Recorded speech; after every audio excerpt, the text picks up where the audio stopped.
Great. Okay, so this is the sort of situation that we should have. We should have this so-called table function. But what was the purpose of this table function? We were trying to capture this chance of developing overweight by age. Have we done that yet? We certainly had a table function that expresses this. It says, for a given age, what's your chance per year of developing developing overweight if you remain in a normal and underweight state. But have we incorporated it yet? No, we haven't. So that task lies before us. And here, by request, I'm covering some things that we couldn't touch on during the Adelaide event, in which have to do with some subtleties. And I'll have to ask you to bear with me in dealing with some of the limitations. So, again, you can zoom in on a given tab here by double-clicking on it, and you can zoom out again by double-clicking on it again. It's a very useful thing to be able to kind of make something full screen and then zoom down, okay?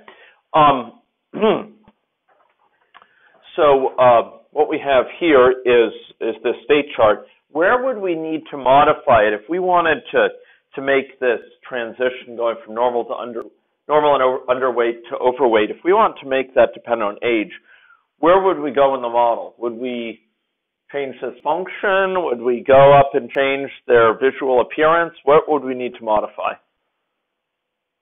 This is a lowball question for after lunch. Trying to make sure not all the blood is in your stomachs. Where do we need to go? Okay, the transition. That's right. Good. Excellent. So it's this transition here. Okay. What do we have right now in it? We have a fixed number. You know, I'd like to see this visually. I'd like to have it be very obvious when a person goes from one of these to another. So can we go and change? Let's see if we could go and change something in the model so that it's very visual when people gain weight. Maybe what we can do is change, and I'm just thinking here, yeah, do this. Let's change. Remember how we have that size of that person visually dependent on their age? Let's change that so it depends on their weight. Okay? Is that okay? Okay, no big objections. Okay, great. So how are we going to do that? Where would you go? Let's suppose we were going to try to do that. I'd like you to grapple with things. It lends a better appreciation when I finally talk about good solutions for it. Where do we change that? Okay, so we want to have them grow, say their girth will grow when they become overweight and yet further when they're obese, so the size of it, okay? First of all, what dictates the size of that visual appearance? Where do we go in this model? Well, they're missing the category. So the category is weight. Good, yeah. So when they transition from being normal or underweight to overweight, then that state there that they Good. That we would sort of change their appearance. Okay. Where did we set the appearance before? Where did we set the sort of size? Do you remember that? Bear with the question. Where did we previously set the size of this? Yeah, it was in. We had to do something kind of funny. I apologize for it. I'm going to close this, guys, so we don't have them confusing us. But it was over in person. We had to go in this person, kind of contort ourselves. Person, presentation, person, shape, body. Okay. That's great. So we're going to go look at shape, body. And remember the scale X, scale Y thing? Do you remember that? Okay, now there's basically two clean ways to have this thing depend on their current weight status. Here it's asking you to give it a formula for how to determine the scale. And one thing we could do is we we could go and we could paste the long expression that says, which state are they in? Are they in this one? Use this scale, that one, use that scale, this other one, use that scale. But it's going to be god-awful horrible. I mean, you'd be surprised, but good software developers hate looking at complex code. I really dislike it. I want to look at things that are the epitome of cleanness, sort of understandability. And I don't want to write some horrible long thing, and neither do you, I think. Is that right? Who wants to write a horrible long thing? Okay. No, nobody. Okay. So we're on the same side. Okay, we're pulling together. So there's two basic ways we could do it. We could have this thing call a function, and the function hides that horrible big thing. Dylan's familiar with functions hiding horrible big things. And so we could hide it, and then we wouldn't have to see it here. We'd just call the function once here. It would say something like size for diabetes state. So we could do that. But I want to show you a different way, because this way is going to be helpful for later exercise soon, within the hour. Okay? So let's do that. What I'm going to do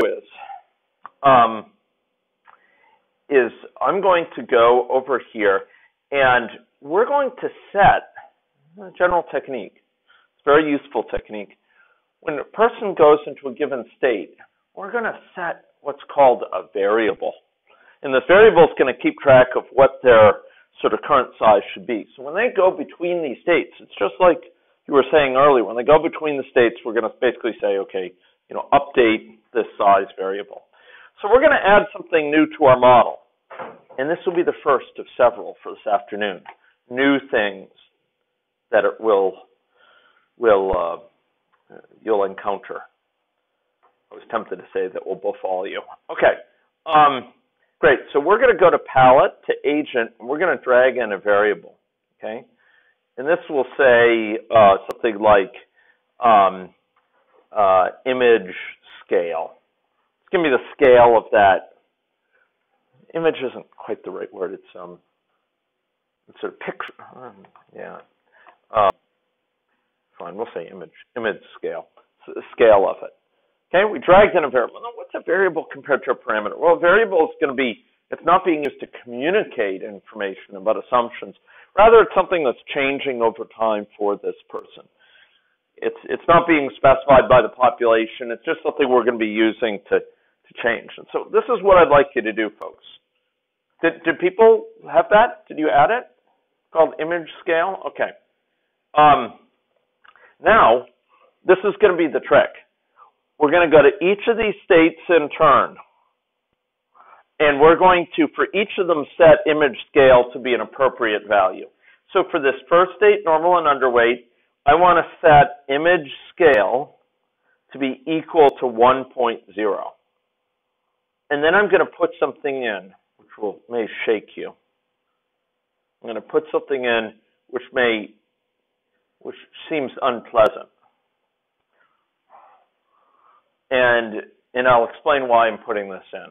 Okay? What I'm going to put in is a semicolon. Okay? A semicolon here. This semicolon is basically telling it, do this.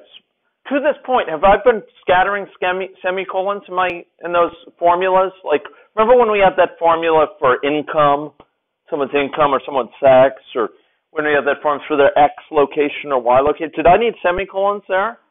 No, thank goodness. Thank goodness. But I have it here. And why is that? It's because I'm actually telling it, in those cases, ladies and gentlemen, I gave a formula. It was determining a number. It'd be like a draw from a uniform distribution or a draw from a log normal distribution. That formula gave it a number, right? It computed a number. Remember this whole thing? It computed a number. That's what its job in life was. It gave back a number. It's like a formula in Excel, right? Have you ever put those formulas in Excel? For a given cell, this cell equals 1 plus that cell or whatever it is, or cell B3 is B equals B2 divided by B1 or whatever. Here, we're doing something more than that. We're actually not computing a value. We don't care about the value here. We're just saying do this thing. In other words, set this variable to this value. I'm emphasizing this because I get a lot, like, when do I need a semicolon? Well, basically, if you're computing a value, that's all you're doing. You don't need a semicolon. If you're telling it, do this, it's like a command, then you need a semicolon. That's the sort of guide. If it's, and the technical word for this is if it's a statement, we put a semicolon. If it's an expression, a formula, then we don't need one. Okay. I apologize, but that's the nature of the beast. Okay. So we need a semicolon here. And unfortunately, C-like languages, ladies and gentlemen, Java is what underlies this. And I feel terrible afflicting you with it because Java afflicts you with cancer of the semicolon. Mark my words. It's horrible. But we're working on ways to lessen that affliction. Okay. So this is the semicolon that we have to use. So it says image scale equals 1.0 semicolon. And once again, the spaces are immaterial here. Are people comfortable with that? Okay. So what that's doing is when we're notice this is for the entry action. Each of these states, I should have mentioned this. I stand before you remiss. Each of these states is associated with an entry action. When you come into it, you do something. And when you leave it, you can do something. If you don't fill anything in, it doesn't need to do anything. But if you fill something in, it will do that when it comes into the state. So when we come into the state for the first time, it will set the image scale to be 1. Okay? Now, suppose we wanted the overweight category to be associated with an image scale that was twice that. What would we do? Where would we go what would we need to modify here? Entry action. There it is. Okay, good. So what we would do here is we would put image scale equals 2.0. Okay? And then for obese, let's make it image scale equals 4.0. Is that okay? For the entry action there. So in other words, when they come into the state, we want it to make it the appropriate size. Is that okay? Okay. Okay.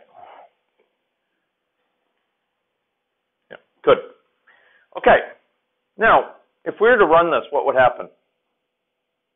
You only have to have one B. You have to move it down to underneath the becoming a B as well. So I'm sorry. You've got the image scale, you've got it under becoming in the main diagram, becoming overweight. You need to repeat it every time you. So is one image scale enough for the two? For your whole process.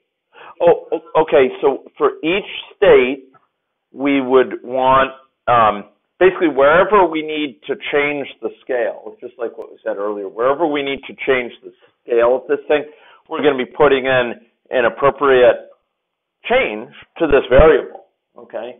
And so you need one for this state in the entry action for this state, the entry action for that state, and the entry action for that state. So I'll sort of show it. So for this guy, we have image scale equals 1. For this one, image scale equals 2, and this one, image scale is 4. I'm not sure I've answered your question, though. Sorry, I was just wondering if to repeat the B, the symbol underneath becoming a B, because it's part of the same. You don't need a variable. One variable can be right. Every time you change the value of the their image scale actually isn't tied to becoming overweight. I think I understand your question. Tied to the process. It hangs out. I'm sorry. I'm terribly sorry. Yeah, and a way of thinking about it is it's like a box for holding a value. They basically say, here's this box. It's going to hold a number. Put whatever number you use in the box, so you can use it somewhere else. Yeah. Yeah. So it's not actually its location was immaterial. Yeah. Thank you so much. I am grateful for Dylan having intervened there. Great. Okay, but is this going to change? If we ran this now, would we see this behavior where people would be larger and the What do we still have to do? Yes. That's exactly it. That's exactly it. You folks are really good. Really impressed. That's exactly it. So, I mean, this is full of sound and fury, signifying nothing right now, because it's not hitched up to the operative issue. We have to go back to associate the properties of this. Remember, we had to go in and set shape body. That sounds like a most unlikely thing, shape body. But what do we have to change here in shape body? Oh gosh, look at that. I didn't highlight this. I need to click that. Boom. Okay, there we go. We need to set scale X and scale Y there, right? We're going to get rid of this, and we're instead going to put what in its stead? Okay. So, tell me, riddle me this. Do I need a semicolon? No, it's just a value. I'm just giving it a value. I'm not telling it, do this. I'm not telling it, change this, update this. Instead, I'm just saying, use this value. This is a formula. Does that make sense? Okay. Ladies and gentlemen, shall we run the model? Run or not? Run. Okay. Okay, so let's run this. Boom. Are we going to see this zooming population anymore? The only zoom in that's going on is zoom in because of what? Obesity. So we see now visually when someone becomes obese, when someone is overweight, this person, oh, look at that, they just became overweight. And regrettably, as time goes on, there's a certain inevitability of things. I don't like this fatalistic view here, but I hope we'll bear with it for the moment. Okay, great. So we see some behavior here, but now let me ask. Okay, so we can actually stop that. Shall we now